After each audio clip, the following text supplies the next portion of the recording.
জেলা, গ্রাম, শহর সব জায়গায় এখন শুধুই সঞ্জয় রায়কে নিয়ে কথা নিম্ন আদালতের রায়কে নিয়ে। আর দেখুন, সুর বদল দেখাবো আপনাদের কিভাবে কেন্দ্রীয় তদন্তকারী সংস্থার এই সঞ্জয় রায় নিয়ে সুর বদল হলো।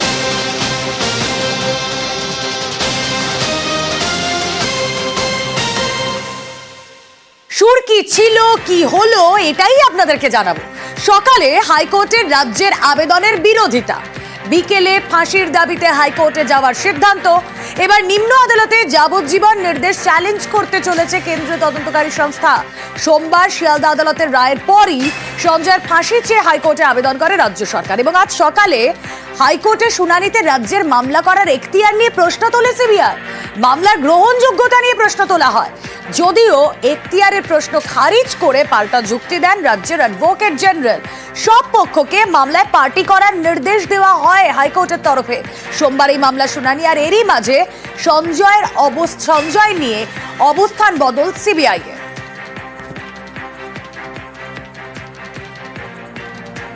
সরাসরি কথা বলি, আমাদের প্রতিনিধি অর্ণব হাজরা এই মুহূর্তে রয়েছেন সঙ্গে। অর্ণব, রাজ্য বরাবরই যে সাজা ঘোষণা করেছে নিম্ন আদালত তার বিরোধিতা করেছে, রাজ্য চ্যালেঞ্জ করে হাইকোর্টে গেছে, কিন্তু সেখানে রাজ্যের চ্যালেঞ্জ করার এখতিয়ার নিয়েও প্রশ্ন তুলে দিয়েছিল সিবিআই। কিন্তু তারপর দেখলাম বিকেলেই তাদের সুর বদল, এবার তারাও চাইছে মৃত্যুদণ্ড। সিবিআই সদর দপ্তর সূত্রে কি খবর আমরা শুনছিলাম কিছুক্ষণ আগে পর্যন্ত, কিন্তু হঠাৎ করে স্ট্যান্ড পয়েন্ট বদলের কারণ কি?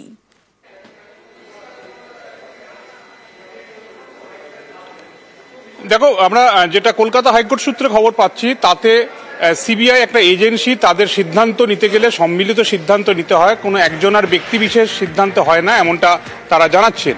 এবং যেহেতু সোমবার দিন হয়েছে সেক্ষেত্রে কিছুটা সময় তাদের লাগতোই, কারণ 172 পাতার জাজমেন্ট, সেই জাজমেন্টের কোথায় কি রয়েছে পুঙ্খানুপুঙ্খ তার আইনি পর্যালোচনা করার পর সিদ্ধান্ত নেওয়া, সেই জায়গাটা যদিও রাজ্য সরকার আগেই ধরে ফেলেছিল যে রায় বা সাজার মধ্যে কোথাও খামতি থাকতে পারে, তাই রাজ্য তড়িঘড়ি একেবারে 24 ঘন্টা কাটতে না কাটতে আদালতে ছুটেছিল। কিন্তু আজকে এই হাইকোর্টে দাঁড়িয়ে এখানকার বিভিন্ন সূত্র থেকে যেটা জানতে পারছি, যত দ্রুত সম্ভব শিয়ালদাহ আদালতের সঞ্জয় রায়ের আমৃত্যু কারাদণ্ডের এই সাজাকে চ্যালেঞ্জ করে হাইকোর্টে আপিল মামলা সিবিআইকে করতে হবে অ্যাজ এ প্রসিকিউটর। এবং এই সিবিআই যদি একই আবেদন করে, যদিও সেই মামলাটা কিন্তু ক্রিমিনাল অ্যাপিল মামলা হবে, রাজ্য যে আপিলটা করেছে সেটা হচ্ছে গভর্নমেন্ট অ্যাপিল, যে কারণে রাজ্যের পাবলিক প্রসিকিউটর করেছে। এবং তুমি যে প্রশ্নটা করলে লালু প্রসাদ যাদবের মামলায় রাজ্যের তৎকালীন সেই সময় বিহার সরকারও একই রকম আবেদন রেখেছিল সিবিআইয়ের জাজমেন্টের বিরুদ্ধে গিয়ে, সুপ্রিম কোর্ট সেটাকে কার্যত ফিরিয়ে দিয়েছিল। এক্ষেত্রেও যদি শিয়ালদা আদালতে সঞ্জয় রায়ের বিরুদ্ধে শাস্তি চাওয়ার অধিকার, মৃত্যুদণ্ড চাওয়ার অধিকার চেয়ে করা মামলা, এই মামলা করার এখতিয়ার একমাত্র সিবিআইয়ের রয়েছে, সঞ্জয়ের রয়েছে এবং পরিবার করতে পারে, রাজ্য এক্ষেত্রে করতে পারে না বলে তারা এই টেকনিক্যাল যুক্তিকে হাতিয়ার করেছিল। কিন্তু সেই টেকনিক্যাল যুক্তি হোক, রাজ্য আগে করুক, আগে চলে আসুক, কিন্তু আবেদনটা হচ্ছে এক, অর্থাৎ ফাঁসি চাই, মৃত্যুদণ্ড চাই, যেটা সিবিআই এবার চাইছে। এবং এই মুহূর্তে দর্শকদের জানাবো সর্বশেষ যে খবর, কার্যত চূড়ান্ত তৎপরতায় সিবিআই এর আপিল মামলার ফাইল তৈরি হচ্ছে, যেটা আমি হাইকোর্ট সূত্র থেকে পাচ্ছি। এবং সেক্ষেত্রে কাল সম্ভব হলে কাল, না হলে পরশু বা তরশু, এই সপ্তাহের মধ্যেই যাতে এই আপিল মামলা ফাইল করা যায় সেই উদ্যোগও কিন্তু সিবিআই এর তরফে নেওয়া হয়েছে। অর্থাৎ রাজ্য আগে এসে কোনো একেবারে বলে একটা প্রবাদ হিন্দিতে, দের আয়ে ফির ভি দুরস্ত আয়ে, এইখানেও বোধহয় সেই একই কথা খাটে। রাজ্য যেখানে আগেই চ্যালেঞ্জ করে হাইকোর্টে গিয়েছে, সময় নিয়েছে সিবিআই, রাজ্যের সঙ্গে রাজ্যের চ্যালেঞ্জকে বিরোধিতা করেছে, কিন্তু তারপরে গিয়ে সিবিআইও সেই একই জায়গায় এসে পৌঁছলো। এবং আমাদের প্রতিনিধি অর্ণব হাজরা যা জানাচ্ছিলেন, অতি দ্রুততার সঙ্গে তারা হাইকোর্টে এই আপিল আনতে চলেছেন।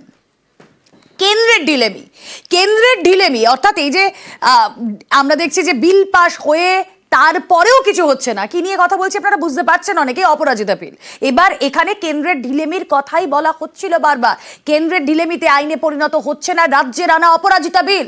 গতকাল মালদার মঞ্চে দাঁড়িয়ে কথা বলেছেন মুখ্যমন্ত্রী, অভিযোগ করেছেন মুখ্যমন্ত্রী।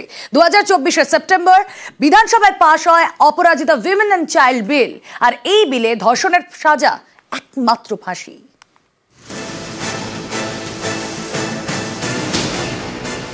আমরা অপরাজিতা বিল পাস করেছি অ্যাসেম্বলিতে, আমরা ডেথ পেনাল্টি রেখেছি সেখানে, সেই বিল আমাদের পাস করা নিয়ে এখনো কেন্দ্রীয় সরকার ফেলে রেখে দিয়েছে। গত বছরের 9 আগস্ট আরজি করে মহিলা চিকিৎসকের ধর্ষণ খুন, এই নিয়ে তোলপাড়। সেই পরিস্থিতিতে পশ্চিমবঙ্গ বিধানসভায় Aparajita women and child bill pass হয়। সেটা 3রা সেপ্টেম্বর। রাজ্য সরকারের আনা বিলে ধর্ষণে ফাঁসির সাজা সংস্থান রয়েছে। মুখ্যমন্ত্রীর অভিযোগ, কেন্দ্রের ঢিলেমিতেই অপরাজিতা বিলকে আইনে পরিণত করা যাচ্ছে না। আমি বলেছিলাম আমরা ফাঁসি চাই। যারা এত পৈশাচিক অত্যাচার করে, যদি কেউ দানবিক হয়, যদি কেউ পাশবিক হয়, তাহলে সমাজ কি মানবিক হতে পারে? আমরা অপরাজিতা বিল পাশ করেছি অ্যাসেম্বলিতে, আমরা ডেথ পেনাল্টি রেখেছি সেখানে। সেই বিল আমাদের পাশ করা নিয়ে এখনো কেন্দ্রীয় সরকার ফেলে রেখে দিয়েছে। আমরা চাই সেটা একটা মডেল তৈরি হোক এবং দেশে এটা মেনে নেওয়া হোক। অপরাজিতা উইমেন অ্যান্ড চাইল্ড বিলে ধর্ষণের অপরাধে ফাঁসির সাজা, ফাঁসির সাজার পাশাপাশি জরিমানার বিধানও রয়েছে। জরিমানার টাকায় নির্যাতিতাকে ক্ষতিপূরণ দেওয়া হবে। নির্যাতিতার মৃত্যু হলে তার পরিবার সেই টাকা পাবে। এই ধরনের অপরাধের বিচার হবে ফাস্ট ট্র্যাক কোর্টে। ধর্ষণের তদন্তে তৈরি হবে অপরাজিতা টাস্ক ফোর্স।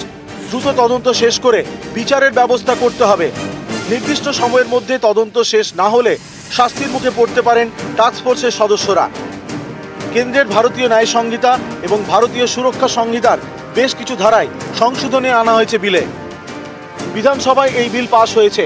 রাষ্ট্রপতি সই করলেই তা আইনে পরিণত হবে। মুখ্যমন্ত্রীর অভিযোগ, কেন্দ্রের কারণেই অপরাজিতা বিল আইনে পরিণত হচ্ছে না। আমি বলেছিলাম আমরা ফাঁসি চাই। যারা এত পৈশাচিক অত্যাচার করে, যদি কেউ দানবিক হয়, যদি কেউ পাশবিক হয়, তাহলে সমাজ কি মানবিক হতে পারে? আমরা অপরাজিতা বিল পাশ করেছি অ্যাসেম্বলিতে, আমরা ডেথ পেনাল্টি রেখেছি সেখানে। সেই বিল আমাদের পাশ করা নিয়ে এখনো কেন্দ্রীয় সরকার ফেলে রেখে দিয়েছে। আমরা চাই সেটা একটা মডেল তৈরি হোক এবং দেশে এটা মেনে নেওয়া হোক। নিউজ 18 বাংলা।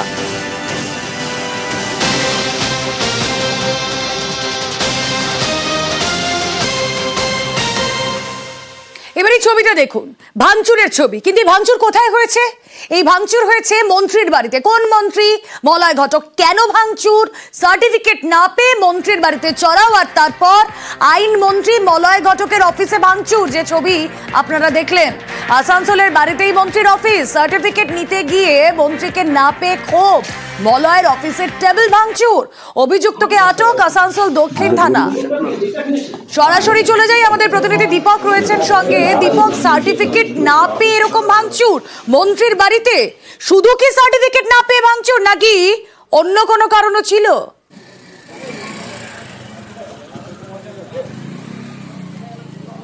দেখো, আমরা পুলিশ সূত্রে খবর পাচ্ছি কি যেই যুবককে আটক করা হয়েছে তার নাম হচ্ছে বিকি কেওড়া এবং সে হচ্ছে আসানসোল দক্ষিণ থানা এলাকার কালিকাপুরের বাসিন্দা।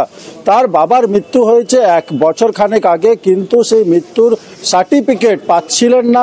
তাই তিনি মলয় ঘটকের বাড়ি, মন্ত্রী মলয় ঘটকের বাড়িতে এসেছিলেন। কিন্তু মন্ত্রী মলয় ঘটককে বাড়িতে না পেয়ে তার যে বছর খানেক ধরে সার্টিফিকেট পাচ্ছেন না, তার ক্ষোভ কিন্তু মলয় ঘটকের বাড়ির যে টেবিল থাকে, যেই চেয়ারে বসেন মন্ত্রী মলয় ঘটক বাড়ির দপ্তরে, সেই দপ্তরের যে টেবিল, সেই টেবিলে একটা ইট ফেলে সে নিজের ক্ষোভ উগলে দেন। কিন্তু প্রশ্ন উঠছে কি একজন যুবক মন্ত্রী মলয় ঘটকের বাড়িতে ঢুকলো, তার দপ্তরে প্রবেশ করলো, মন্ত্রী মলয় ঘটকের বাড়িতে কড়া নিরাপত্তা 24 ঘন্টাই থাকে, পুলিশ মোতায়েন থাকে। এবং যে ঘটনা আজকে ঘটলো 4:45 সে সময় মন্ত্রীর বাড়িতে 3 জন পুলিশ নিরাপত্তা রক্ষী ছিল। সেই সময় ওই নিরাপত্তা রক্ষীদেরকে এড়িয়ে পড়ে ওই যুবক কি করে বাড়ির ভেতরে ঢুকলো, মন্ত্রী মলয় ঘটকের অফিসে ঢুকলো এবং এই ঘটনা একেবারেই কড়া নিরাপত্তা থাকে, তার মধ্যে কিভাবে এই যুবক ঢুকলো এবং কোন আক্রোশে তার এই ভাঙচুরের ঘটনা অবশ্যই দেখা যাক আসানসোল দক্ষিণ থানার পুলিশ তদন্ত করে ঠিক কি পায়। হঠাৎ নিচে খুব আওয়াজ পাচ্ছে আর কি, দুম দুম দুম দুম। আমি তখন ভাবলাম হয়তো আমার নিচে তো পুলিশরা আছে না, হয়তো কেউ পড়ে গেছে। তো দৌড়ে আমি আমার বোন ছিল, আমরা নেমে এসেছি। নেমে এসে দেখছি তো এখানে সব মানে ভাঙাচোরা অবস্থা। আর ছেলেটি তখন মানে জাস্ট আমার ঘরের বাইরে। এবার সে কি উদ্দেশ্য নিয়ে এসেছিল, আর হাতে এত বিশাল একটা ইটের থান, বেশ বড়। পুলিশ তো ছিল, হ্যাঁ সিকিউরিটি ছিলেন তো, হ্যাঁ না হয়তো পেয়েই গেছে। হ্যাঁ একা থাকি তো আমি ম্যাক্সিমাম টাইম না। একটি ছেলে হঠাৎ করে ঢুকে যায়, ঢুকে ওনার বাইরে যে রুম আছে সেই রুমের টেবিলের উপর একটা ইট মারে, তো টেবিল কাঁচটা ভেঙে গেছে। আমরা ছেলেটাকে ডিটেন করেছি, ডিটেন করে দেখছি কেন ঢুকেছিল, কি করেছিল। এখানে নিরাপত্তা তো আছে, নিরাপত্তা ব্যবস্থা আছে, ওটা আমরা আরো রিভিউ করে আরো কিভাবে ঠিকঠাক করা যায় সেটা দেখছি। রাজ্যে তো পুলিশ ছিল, তারপরে ঢুকলো কি করে পুলিশের? আমরা দেখছি।